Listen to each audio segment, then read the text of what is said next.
औज़ुबिल्लाहिमिनश्शैतानिर्रजीम बिस्मिल्लाहिर्रहमानिर्रहीम।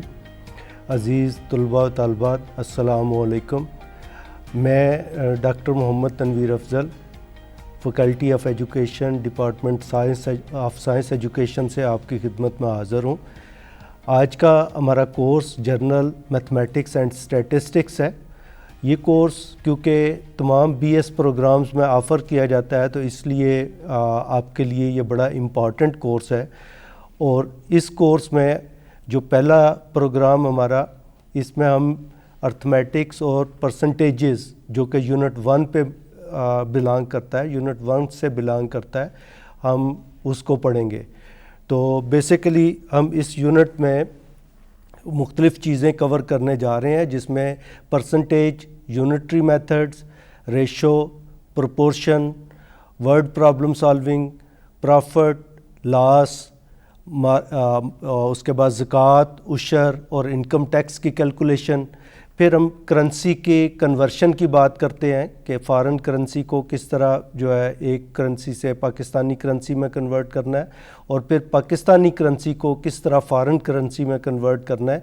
और इसके बाद बैंकिंग के मुख्तलिफ़ टाइप्स और टाइप्स ऑफ फाइनेंसेस, ये सारे यूनिट में कवर होते हैं। लेकिन आज के इस प्रोग्राम में हम शुरू कर रहे हैं परसेंटेजेस से।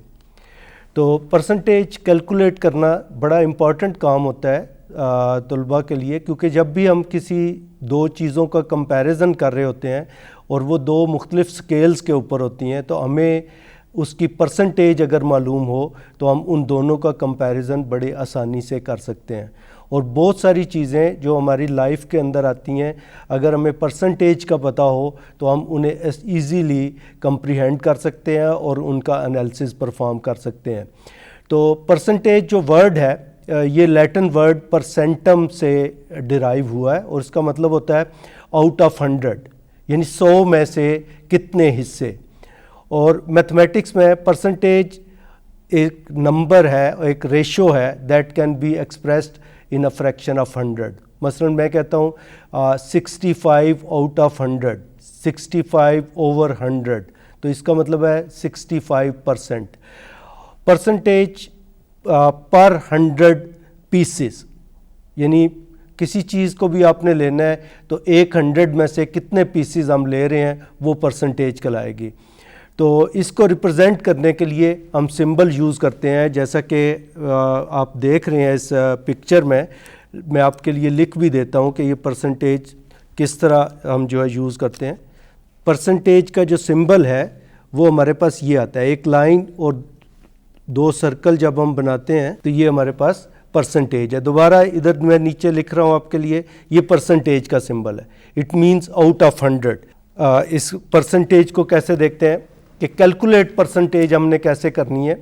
हम इसको कैलकुलेट करने के लिए होल को जितना भी है उसको हम मल्टीप्लाई कर देते हैं, डिवाइड करते हैं actually, part divided by whole multiplied by 100। अब दोबारा मैं आपके लिए ये लिखता हूँ और फिर मैं इसको एक्सप्लेन करता हूँ। फॉर एग्ज़ाम्पल परसेंटेज हमने कैलकुलेट करनी है, तो इसके लिए जो पार्ट है जिसकी परसेंटेज हम कैलकुलेट करने जा रहे हैं, डिवाइडेड बाय होल, और उसको मल्टीप्लाई करते हैं हम 100 से, तो ये हमें उसकी परसेंटेज मिल जाती है। फॉर एग्ज़ाम्पल ये नीचे आपको 100 बॉक्स अगर नज़र आ रहे हैं तो इसमें से हमने आधा हिस्सा उसका कलर कर लिया है, ये शेडेड लाइंस हैं, तो ये 50 आउट ऑफ 100 होगा, तो इसको हम कहते हैं 50%।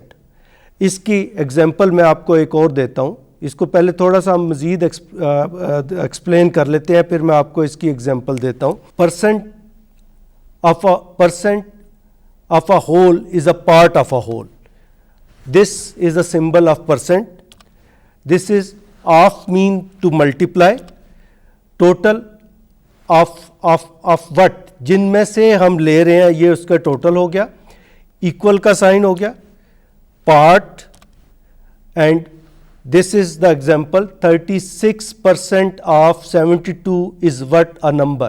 You can see 36 percentage का sign, of mean multiply 72 and what is the number? You can see now here 36% mean 0.36 of mean multiply, ये डाट जो है मल्टीप्लाई को रिप्रेजेंट करता है। आप देखेंगे जो 36 से पहले पॉइंट लगा हुआ है ये फ्रैक्शन को ज़ाहिर करने के लिए ये ज़रा नीचे करके लगा हुआ है, और ये जो ऑफ के लिए डाट है ये मल्टीप्लाई का डाट है जो दरमियान में आता है। जब इसे मल्टीप्लाई करेंगे हम 72 से तो हमें मिलेगा, क्या मिलेगा, एक्स वैल्यू इसकी। अब देखें 0.36 मल्टीप्लाइड बाई 72 और ये हमें मिल गया 25.92।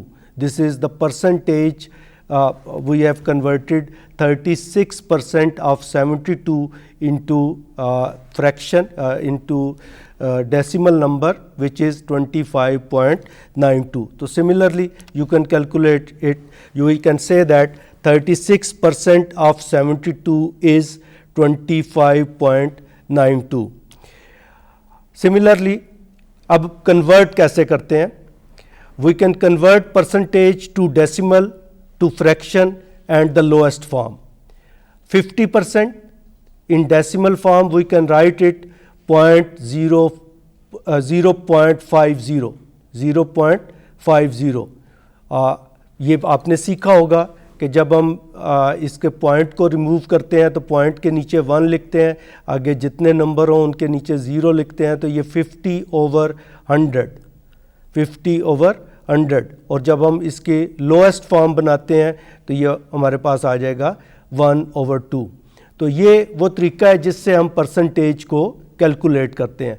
अज़ीज़ तलबा, जैसे कि आपने देखा हमने कन्वर्शन कर ली, जैसे 50% मीन 0.50, 50/100, 1/2। अब मैं आपको एक एग्जांपल देता हूँ। अगर एक स्टूडेंट ने एफएससी में जो कि 1100 मार्क्स होते हैं, जैसे टोटल मार्क्स इसके 1100 हैं,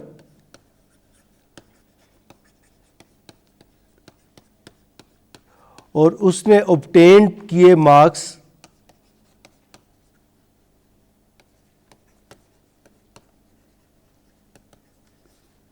660, 660, तो इसकी अगर हमने परसेंटेज फाइंड करनी है कि कितने परसेंट मार्क्स उसने हासिल किए, percentage is equal to obtained marks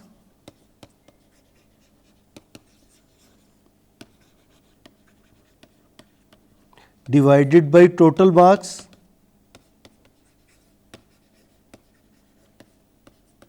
multiplied by 100।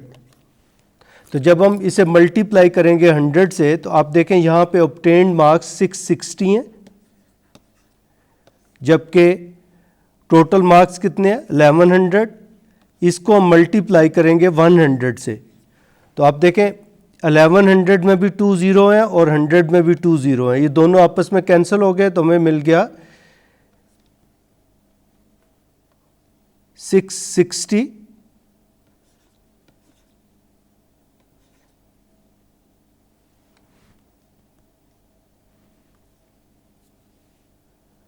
Over 11 multiplied by 1। अब 11 से जब डिवाइड करेंगे तो 11 6 इज 66 और साथ 0 आ गया, तो जब हम 60 को 1 से मल्टीप्लाई करते हैं तो वी आर गेटिंग 60%। तो इससे ये पता चला कि जिस स्टूडेंट के 660 नंबर है 1100 में से, तो उसने 60% मार्क्स ऑब्टेन किए। तो इस तरह की एग्जांपल्स आप खुद भी जो है कर सकते हैं।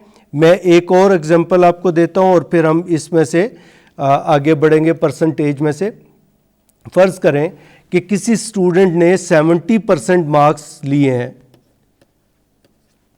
70% मार्क्स लेने का मतलब है कि टोटल मार्क्स आपके याद है, आपको टोटल मार्क्स 1100 हैं।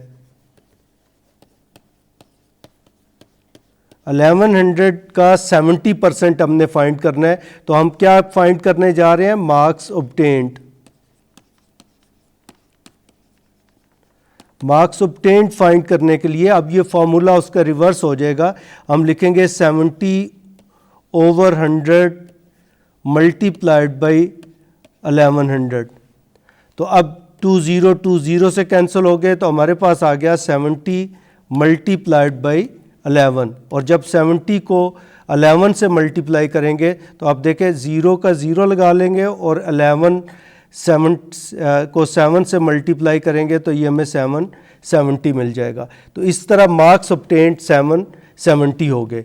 तो ये दोनों तरीक़ों से अगर हमने परसेंटेज फाइंड करनी हो या टोटल मार्क्स फाइंड करने हो, ये हम दोनों ही इस्तेमाल कर सकते हैं। तो अजीज़ तलबा, परसेंटेज को फाइंड करना आपको आ गया और इससे परसेंटेज को जो है टोटल मार्क्स में या टोटल आइटम्स में कन्वर्ट करना आपको आ गया। अब हम आगे बढ़ेंगे यूनिटरी मेथड। इस यूनिट में जो दूसरा कंपोनेंट हम डिस्कस करने जा रहे हैं वो है unitary method.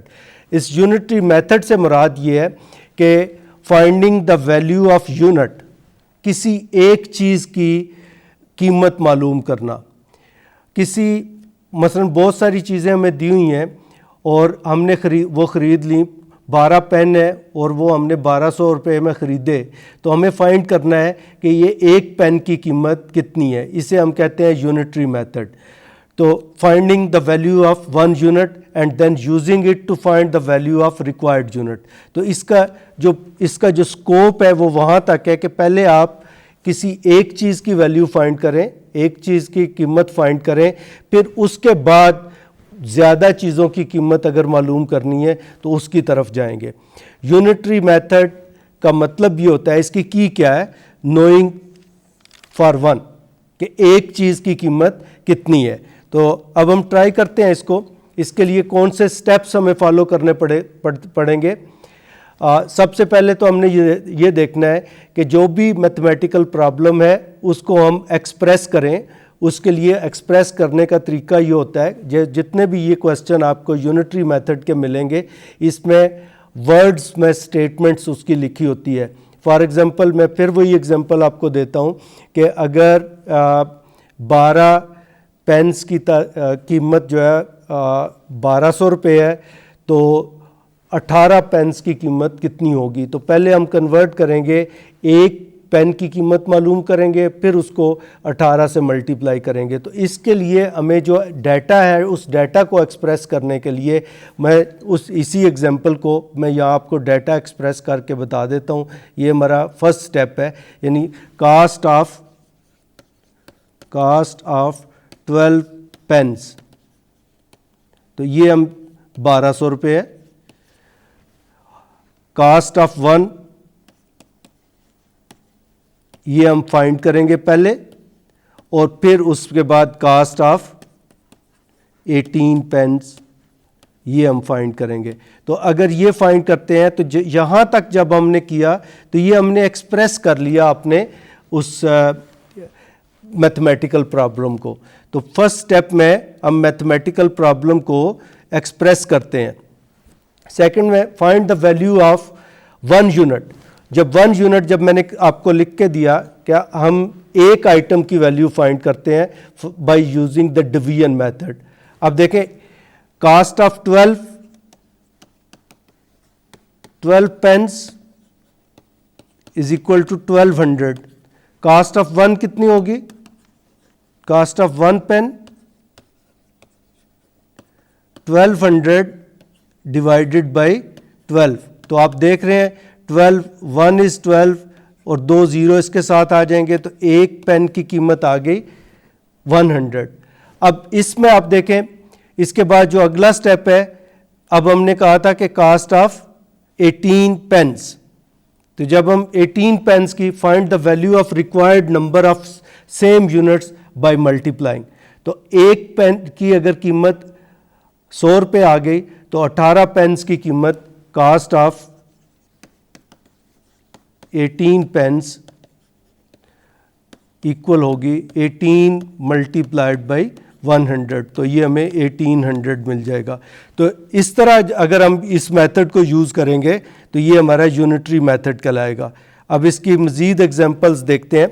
1 unit to more units अगर हमने कन्वर्ट करना है, जैसे आप ये देख रहे हैं, तो ये मल्टीप्लाई होगा।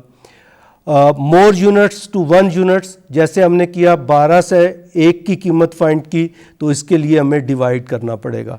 तो अब हम देखते हैं कि आगे जो है हमारा एग्जांपल्स कौन कौन सी हमें दी गई हैं। इसमें आप देखें, सबसे पहली एग्जांपल है the cost of 8 kilogram of rice is ₹104। What is the cost of 6 kilogram of rice. तो आप ये देखें, हम इसके सोल्यूशन के लिए we can solve using unitary method, express in the first step जो आपके पास आया, cost of 8 kilogram of rice is 104 rupees। तो हम 1 किलोग्राम राइस की जो है प्राइस फाइंड करेंगे। For finding this value we can use cost of 1 kilogram of rice is equal to 104 divided by 8, तो हमें मिल गया 13 रुपीज़।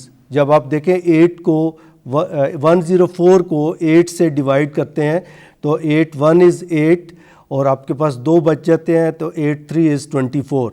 तो ये जो है आपको 13 रुपीज़ में एक जो है बैग मिल गया। Finding the value of 6 kilogram of rice. तो ये डाटा हम कहाँ से ले रहे हैं, ये अपने क्वेश्चन में से ले रहे हैं। तो क्वेश्चन ये है 8 किलोग्राम राइस 104 रुपये में मिलते हैं, तो 6 किलोग्राम कितनों में मिलेंगे। अब हम cost of 6 kilogram of rice is 13 multiplied by 6, you can get it 78। तो टोटल 6 किलोग्राम ऑफ राइस की प्राइस जो है वो 78 रुपीज़ हो जाएगी। तो ये वो एग्जांपल थी। आप इसी तरह की और एग्जांपल्स भी ले सकते हैं। इसमें दूसरी एग्जांपल जो आपके लिए एक्सप्लेन की गई है with the help of steps. If a person reads 60 pages of a book in 4 hours, how many pages will he read in 7 hours at the same speed। 4 hours में number of pages read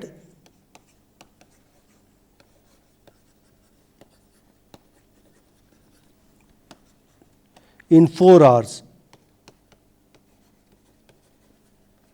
is equal to 60।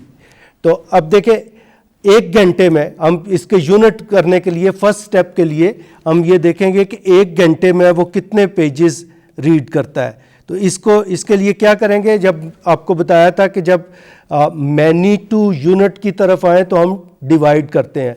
Number of pages read in 4 hours is 60, so finding the value of 1 unit we are going to divide it. We are dividing 60 by 4, तो हमें कितने pages मिल गए, 15 pages. 60 को जब हम 4 से divide करते हैं, आप देखें 60 डिवाइडेड बाई 4, 4 1 इज़ 4, आपके पास 2 बच गए, आगे 0 4 5 इज़ 20, तो आपको मिल गया 15 पेजेस।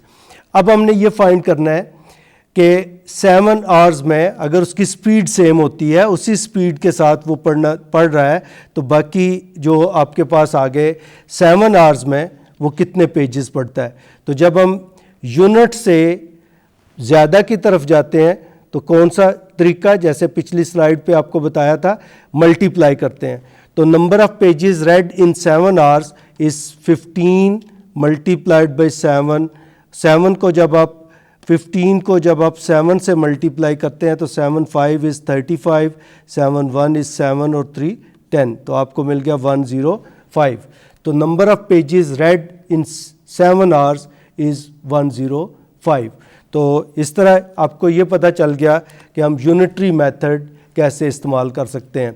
तो इट्स क्वाइट बेनिफिशियल कि आप यूनिटरी मेथड को यूज़ करते हुए मुख्तलिफ़ चीज़ों की वैल्यू फाइंड करें। जो ज़्यादा की वैल्यू दी हुई है तो आप 1 की वैल्यू फाइंड कर सकते हैं, या उससे फिर 1 की वैल्यू फाइंड करके मज़ीद जो है वो वैल्यू फाइंड कर सकते हैं।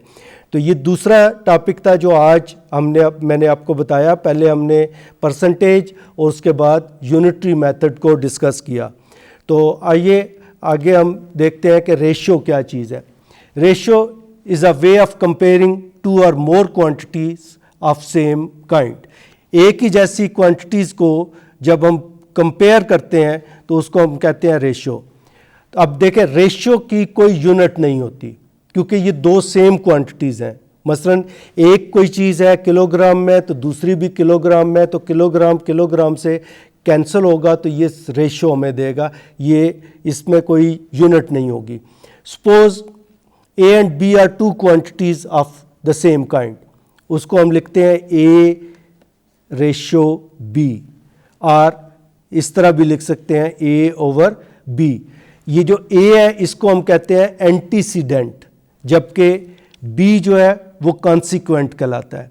तो जब भी हम रेशो को एक्सप्रेस करते हैं तो ये जो ऊपर वाली क्वांटिटी है, मसलन मैं लिखता हूँ 3/4, तो इसमें 3 जो है ये एंटीसीडेंट है और 4 जो है ये कॉन्सिक्वेंट है। तो आपने ये याद रखना है कि कॉन्सिक्वेंट और जो है एंटीसीडेंट ये बहुत इंपॉर्टेंट है रेशो में। Ratio can be expressed as a fraction as well, जैसा कि ये देखें 3/7 है, तो इस रेशो को हम ऐसे भी लिख सकते हैं।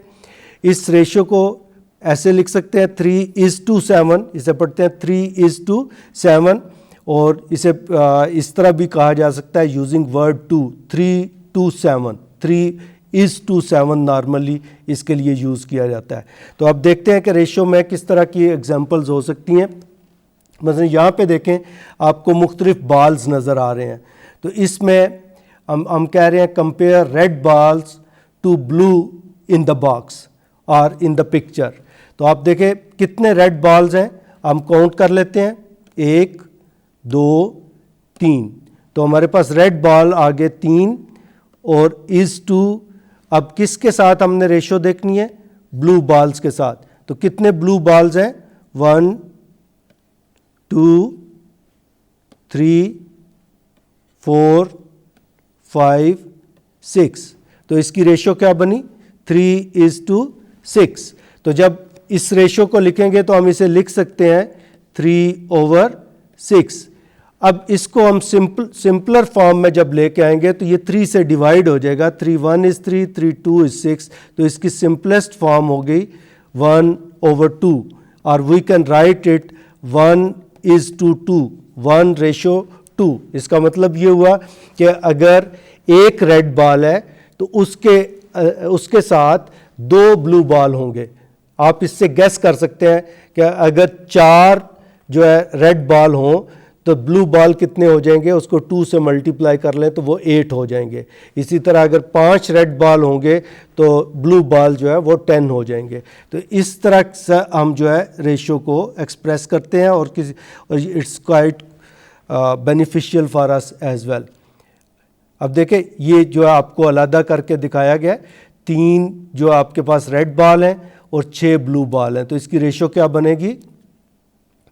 The ratio of blue to red. अब इस एग्जांपल में ब्लू टू रेड है, और मैंने जो आपको एग्जांपल दिया वो रेड टू ब्लू था। अब ब्लू टू रेड की रेशो क्या देखें, ब्लू बॉल 6 हैं और रेड बॉल 3 हैं। तो सिंपलेस्ट रेशो क्या आएगी? 6:3 इक्वल टू 6/3 इक्वल टू 2/1। 2/1 को 2 ही लिखते हैं, लेकिन ये एक्चुअली रेशियो है 2:1। अब अगर मैं कहता हूं कि हमारे पास 2 ब्लू बॉल है तो उसके अगेंस्ट 1 रेड बॉल आएगा। अब अगर मैं आपको कहूं कि अगर हमारे पास 6 की बजाय 7 रेड बॉल हों या 8 रेड बॉल हों, 8 ब्लू बॉल हों, 8 blue balls, then how many red balls should be there? तो आपके पास आ जाएगा 1 को हमने मल्टीप्लाई किया, 2:1 से है, तो इसके साथ 4 रेड बॉल्स आ जाएंगे, क्योंकि एक बॉल के अगेंस्ट हमारे पास 2 ब्लू बॉल्स के अगेंस्ट हमारे पास 1 रेड बॉल है। तो therefore we have to consider कि रेशो हमें कैसे हेल्प करती है और हम इसकी रेशो को कैसे कैलकुलेट कर सकते हैं। अब ये रेशो आपने देख ली, 6 ब्लू बॉल्स 3 रेड बॉल्स, और इसकी सिंपलेस्ट रेशो आएगी 3:1। डियर स्टूडेंट्स, आज का जो प्रोग्राम है ये यूनिट 1 पे था, जो कि अर्थमेटिक और परसेंटेजेस पर मुश्तमिल है। इस यूनिट के 3 टॉपिक्स जो कि परसेंटेज, यूनिटरी मेथड और रेशो को हमने डिस्कस किया। मैंने कोशिश की कि आपको मिसालों के साथ एक्सप्लेन करूं। अब आप इस पोजीशन में होंगे कि आप किसी भी चीज़ की परसेंटेज फाइंड कर सकें, कुछ चीज़ों की वैल्यू दी हुई है तो उसमें से एक की वैल्यू और फिर ज़्यादा की वैल्यू को फाइंड कर सकें और फिर मुख्तलिफ़ चीज़ों को रेशो में एक्सप्रेस कर सकें। उम्मीद है आप ख़ुद से किताब के अंदर से या कहीं और से मुख्तलिफ़ सवालात लेकर उन्हें हल करेंगे और इसकी प्रैक्टिस करेंगे। आज के प्रोग्राम के लिए इतना ही। अल्लाह हाफ़िज़।